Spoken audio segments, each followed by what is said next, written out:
नाज़रीन, एमन किचन में आप सबको खुशामदीद।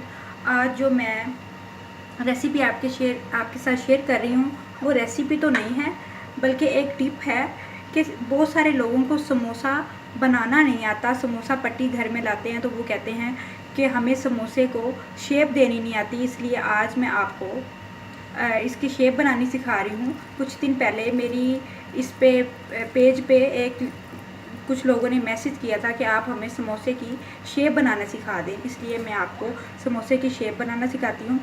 ये मैंने पट्टी ली है।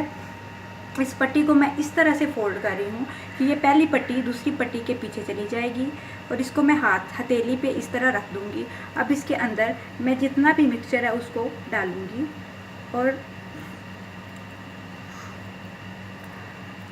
कोशिश कीजिए कि मटेरियल इतना ज़्यादा ना भर दीजिए कि पट्टी फट ना जाए।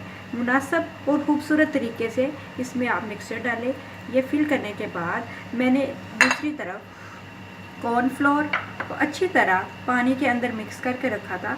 इसको मैं इसके ऊपर पट्टी के ऊपर लगाऊंगी। आप चाहें तो अंडा या मैदा या कुछ भी जिससे ये जुड़ सके गम के तौर पे इसको ऐड कर सकते हैं।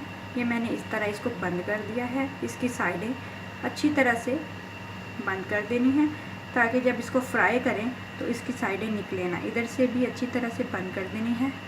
ये एक समोसा तैयार हो गया। अब हम इसी तरह से दूसरा बनाएंगे। ये पहली पट्टी को मैं दूसरी पट्टी के पीछे लेके जाऊंगी, फिर इसको हथेली पे रखूंगी, फिर इसके अंदर मैं मटेरियल डालूंगी। मुनासिब सा मटेरियल, ना बहुत ज़्यादा ना बहुत कम। इसी तरह आप बड़े समोसे भी बना सकते हैं, लेकिन जितनी प्यारे ये वाले छोटे समोसे लगते हैं उतने बड़े समोसे अट्रैक्ट नहीं करते। ये मैंने इसको फिल कर दिया, बंद कर दिया।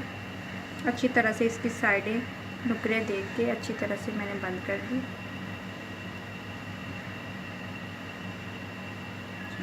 ये दूसरा समोसा तैयार हो गया। आप देख सकते हैं नाजरीन, ये मैंने समोसा अच्छी तरह से फिल कर दिया है और इसको अच्छी तरह से पैक कर दिया है। आपको बआसानी तरीके से समोसा किस तरह पैक होता है तरीका आ गया है। अगर आपको मेरी ये रेसिपी पसंद आती है तो मेरे चैनल को ज़रूर सब्सक्राइब कीजिए, शेयर कीजिए और पसंद कीजिए ताकि मैं मज़ीद वीडियो लेके आपकी खिदमत में हाज़िर हो सकूं। अल्लाह हाफिज़।